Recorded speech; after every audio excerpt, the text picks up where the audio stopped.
Good morning everyone. तो आज हम लोग फिर से कुछ प्रॉब्लम्स करेंगे based on the combination of resistance. ठीक है, डिफरेंट कॉम्बिनेशन ऑफ रेजिस्टेंस होंगे। Some of them will be might be in parallel और इन सीरीज। उस तरह के पर्टिकुलर कॉम्बिनेशंस का इक्विवेलेंट रेजिस्टेंस फाइंड करेंगे और फाइंड करने का कोशिश करेंगे कि what will be the current, और थोड़ा सा लेवल को ऊपर हाई करेंगे। उससे पहले जो कुछ चीज़ें जो पुरानी बातें हैं, ठीक है, एक बार मैं फिर से रिकॉल करा देता हूँ। वो सारी बातें क्या हैं कि इफ, ठीक है, अगर एक पॉइंट पे, ठीक है, सर्किट है उसका किसी पॉइंट पे आकर के ब्रांच टू पार्ट्स में डिवाइड हो रही है। ठीक है, तो उसके अक्रॉस पोटेंशियल V होगी और उसके अंदर करंट I फ्लो कर रही होगी। तो पोटेंशियल के बारे में कॉन्सेप्ट क्या है कि इस पॉइंट पे अगर पोटेंशियल V है तो इस ब्रांच में भी पोटेंशियल V ही होगा और इस ब्रांच में भी पोटेंशियल V ही होगा। यानी कि अगर किसी पॉइंट पे ब्रांच दो अलग अलग पार्ट्स में डिवाइड हो रही है या फिर मोर देन टू पार्ट्स में डिवाइड हो रही है, तीन भी हुई, तो भी सारे ब्रांचेज में जो उसके अक्रॉस पोटेंशियल की वैल्यू होगी वो सेम होगी। पर जब बात होती है करंट की, तो करंट इस पॉइंट पे आने का, करंट मतलब सिंपली होता है फ्लो ऑफ चार्ज। तो इस ब्रांच में अगर 100 नंबर ऑफ चार्जेस फ्लो कर रहे हैं, तो इस पॉइंट पे आने के बाद इसके अक्रॉस सम ऑफ 20 जाएंगे, इसके अक्रॉस 70 जाएंगे, इसके अक्रॉस 10 जाएंगे, डिपेंडिंग अपॉन कि सर्किट में किसका कितना रेजिस्टेंस है उसके हिसाब से उसके क्रॉस चार्जेस का फ्लो होगा। यानी कि करंट का जो है किसी पॉइंट पे अगर ब्रांच स्प्लिट कर रहा है, तो ये कभी पॉसिबल नहीं हो सकता कि दोनों या तीनों जो भी नंबर ऑफ ब्रांचेज होंगे सारे में करंट की वैल्यू, जो इनिशियली करंट की वैल्यू होती, वो उसके बराबर होगी। ये नहीं हो सकता। पोटेंशियल सेम रहेगा। तो करंट कब सेम रहती है? करंट सेम रहती है जब कोई एक ब्रांच है, ठीक है, एक ब्रांच है, इसमें दो पोटेंशियल्स लगे, दो रेजिस्टेंस लगे हुए हैं, तो इसमें करंट आई की वैल्यू फिक्स होगी। ठीक है, पर इसमें जो पोटेंशियल का वैल्यू होगा, ठीक है, इस पॉइंट पे अलग होगा, इस पॉइंट पे अलग होगा। इस पॉइंट पे पोटेंशियल की वैल्यू V1 होगी, इस पॉइंट पे पोटेंशियल V2 होगी। क्यों V1 होगी? अगर इसका रेजिस्टेंस R1 मानते हो तो potential V1 will be equal to I R1, देखो, ठीक है, और इसकी value V2 equal to I R2। ठीक है, तो अगर सीरीज कॉम्बिनेशन पे हो तो करंट I की वैल्यू, एक ही ब्रांच में करंट I की वैल्यू, एक ही पाइप में जितने भी चार्जेस फ्लो कर रहे हैं वो कांस्टेंट रह रहे हैं, पर जो पोटेंशियल का ड्रॉप हो रहा है वो दोनों ही रेजिस्टेंस के अक्रॉस जरूरी नहीं है कि सेम हो। ठीक है, या फिर इनिशियल पोटेंशियल की वैल्यू के बराबर हो। ठीक है, तो ये एक बेसिक कॉन्सेप्ट है जिसका यूज करेंगे हम लोग आज के प्रॉब्लम्स पे। ओके, तो जो हमारी प्रॉब्लम है वो क्या है? Find the current in the circuit between A and B. ए हमारा यहाँ पे है, बी हमारा ये है। तो आपसे पूछा जा रहा है ए एंड बी के बीच में जो रेजिस्टेंस, जो हमारा करंट का फ्लो है वो फाइंड करना। ठीक है, तो आपको इसके लिए क्या करना होगा कि ये जो जंबल है रेजिस्टेंस को, उसको सॉल्व करना होगा और सिंप्लीफाई करके आपको एक इक्विवेलेंट रेजिस्टेंस फाइंड करना होगा। और एक 10 वोल्ट की बैटरी के अक्रॉस इसको लगा हुआ है, इस इक्विवेलेंट रेजिस्टेंस को फाइंड कर लोगे, जो भी आर है, बी आपको पता है, तो आप इस ब्रांच के अक्रॉस जो करंट की वैल्यू है वो फाइंड कर सकते हैं। ठीक है, तो यहाँ पे क्या हम लोगों को दिख रहा है? पॉइंट ए और बी के बीच में ये जो जंबल ऑफ रेजिस्टेंस है उसको हमको पहले सिंप्लीफाई करने का जरूरत है। 10 वोल्ट की बैटरी लगी हुई है, तो हम लोग क्या देख रहे हैं, इसको मार्किंग कर ले रहे हैं। This one is branch 1, this one is branch 2, this one is branch 3। Branch 1 पे अगर देखो तो ये दोनों रेजिस्टेंस हमारे किस तरह के कॉम्बिनेशन में है? सीरीज कॉम्बिनेशन में। तो हम लोग डायरेक्टली उसको सम कर दे रहे हैं, तो ब्रांच 1 का इक्विवेलेंट रेजिस्टेंस 4 ओम हो गया। ब्रांच 2 के लिए देखोगे तो दोनों ही सीरीज कॉम्बिनेशन पे हैं, तो ये 4 और 4 8 ओम्स हो गए। ठीक है, फिर थर्ड ब्रांच में है उसमें देखो 2 प्लस 2 4 ओम हो गए। और ये अब हमारा जो, ठीक है, ये जो हमारा सर्किट है अब ऐसा ना होकर के कैसा हो गया हमारा सर्किट, ऐसा, जिसमें ऊपर का रेजिस्टेंस कितना है हमारा 4 ओम, नीचे का रेजिस्टेंस, बीच वाले का रेजिस्टेंस 8 ओम, नीचे वाले का रेजिस्टेंस 4 ओम है। फर्स्ट वाले का R1 लेट सपोज कर रहे हैं R1 R2 R3 है, पॉइंट ए और पॉइंट बी है स्टिल। ये सर्किट, ये जो सर्किट है ये सिंप्लीफाई करके हमारी कुछ ऐसी हो जा रही है, क्योंकि 2 प्लस 2 4 हो गई। ठीक है, अब आप देखोगे कि 4 8 एंड 4 ओम्स, ये तीनों के तीनों रेजिस्टेंस हमारे कैसे कॉम्बिनेशन पे आ रहे हैं? तो सीरीज कॉम्बिनेशन, पैरेलल कॉम्बिनेशन पे हैं। पैरेलल कॉम्बिनेशन में इक्विवेलेंट रेजिस्टेंस कैसे निकालते हैं? तो रेसिप्रोकल का ऐड कर समेशंस कर देते हैं। तो हम लोगों ने इसका नाम दिया है R1 R2 R3। तो जो नेट इक्विवेलेंस रेजिस्टेंस है उसको हम लोग नाम दे रहे हैं RP, and which will be equal to I RP, which will be equal to this reciprocal sum of the resistance 1 by R1 plus 1 by R2 plus 1 by R3। उसको simplify करेंगे and you will get the equivalent resistance of this circuit as 8 by 5 ohm। ठीक है, यानी अब आपका जो circuit है वो कैसा हो गया, ठीक है, ये 8 बाई 5 ओम वाली एक रेजिस्टेंस लगी है, 10 वोल्ट की बैटरी लगी है। अब आपसे पूछा जा रहा है करंट आई का वैल्यू कितना है।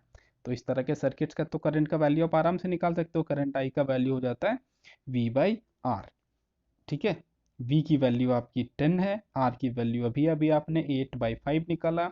ठीक है, इसको सिंप्लीफाई कर दो, 2 4 5 यानी कि 25 बाई 4 एम्पियर।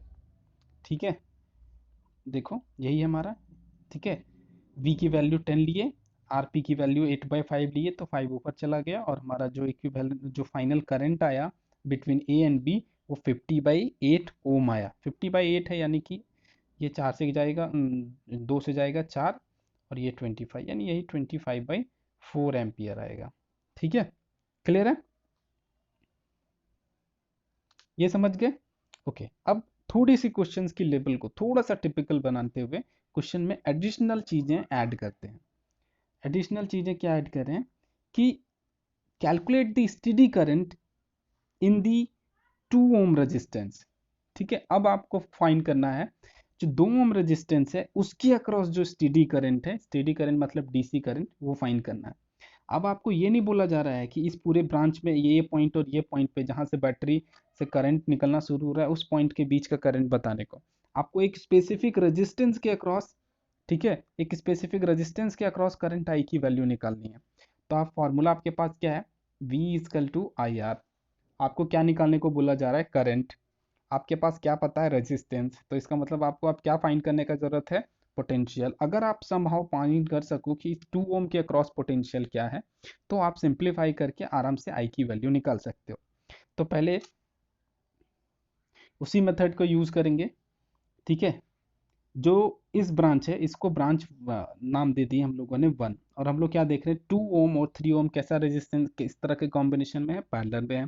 इक्विवेलेंट रेजिस्टेंस निकालो पैरेलल कॉम्बिनेशन का, तो हो जाएगा 1/2 प्लस 1/3 यानी 3 प्लस 2/6। और इसको फर्दर सिंप्लीफाई करोगे तो इसकी वैल्यू, यानी ये जो सर्किट है ये जो दोनों का कॉम्बिनेशन के कारण जो इक्विवेलेंट रेजिस्टेंस है वो आ जाएगा आपका 1.2 ओम। अब इसमें जो एक फैक्ट नोट करने वाली है सर्किट में, वो क्या है कि सर्किट में एक कैपेसिटर लगा हुआ है जिसकी कैपेसिटेंस 0.2 माइक्रोफैराड है। तो एकदम एक सिंपल सी चीज है, वो अच्छे से याद करके रखना कि जब भी कोई डीसी करंट में, ठीक है, जब भी कोई डीसी सर्किट में कोई कैपेसिटर लगा होता है तो उसकी जो रेजिस्टेंस होती है वो कंप्लीटली इनफाइनाइट होती है। ठीक है, इसकी वैल्यू बहुत ही हाई होती है, या फिर simply you can say infinite. तो उस सिचुएशन पे इसका रेजिस्टेंस काफ़ी हाई हो गया। अब रेजिस्टेंस काफ़ी हाई हो गया, ठीक है, तो करंट इसके अक्रॉस कोई भी करंट फ्लो नहीं करेगा। क्यों, क्योंकि ऐसे समझो I is equal to V by R. अब अगर R की वैल्यू इंफिनिटी है तो I की वैल्यू जीरो हो गई ना। ठीक है, जीरो हो गई, तो क्या हो रहा है कि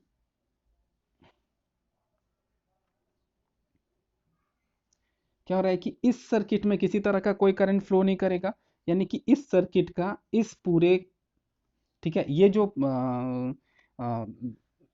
सर्किट है उसका इस कंप्लीट सर्किट से कोई लेना देना नहीं है।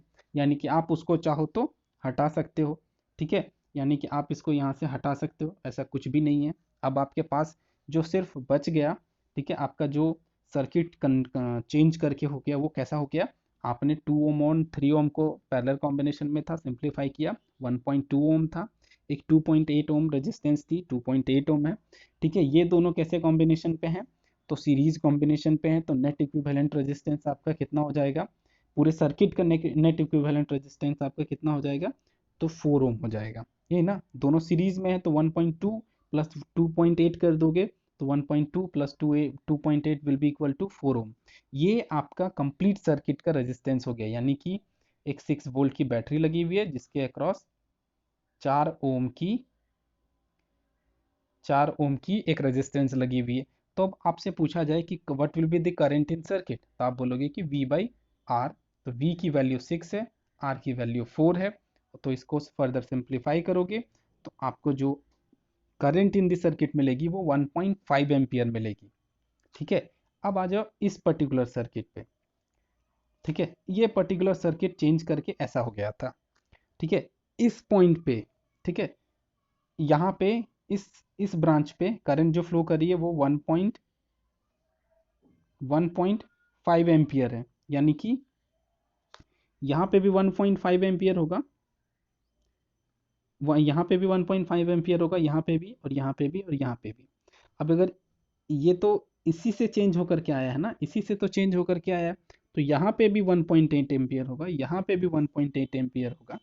ठीक है, तो आप इसके अक्रॉस पोटेंशियल ड्रॉप निकाल सकते हो। तो कैसे निकालोगे इसके अक्रॉस पोटेंशियल ड्रॉप? तो आपको आई पता चल गया है, आर पता है, तो वी निकाल लो। आई की वैल्यू अभी अभी आपने कितनी निकाली है? 1.5 एम्पियर। आर की वैल्यू कितनी मारी? 1.2 ओम है। ठीक है, तो मल्टीप्लाई करो। ठीक है, आई आर पी वन, ठीक है, उसकी वैल्यू कितनी आ जा रही है? 1.80 वोल्ट, यानी कि इसके अक्रॉस, इस 1.2 ओम के रेजिस्टेंस के अक्रॉस 1.80 वोल्ट ड्रॉप हो रही है। अब अगर इस सर्किट पे आ जाओ, ये सर्किट पे ये वाले हम लोगों को किसके अक्रॉस वोल्टेज ड्रॉप निकालना था? तो इस 2 ओम के अक्रॉस, रेजिस्टेंस के अक्रॉस वोल्टेज ड्रॉप निकालना था। तो अब इस सर्किट पे अगर आप आ जाओगे, ठीक है, ये 2 ओम है, ये 2 ओम है। अभी जब हम लोगों ने,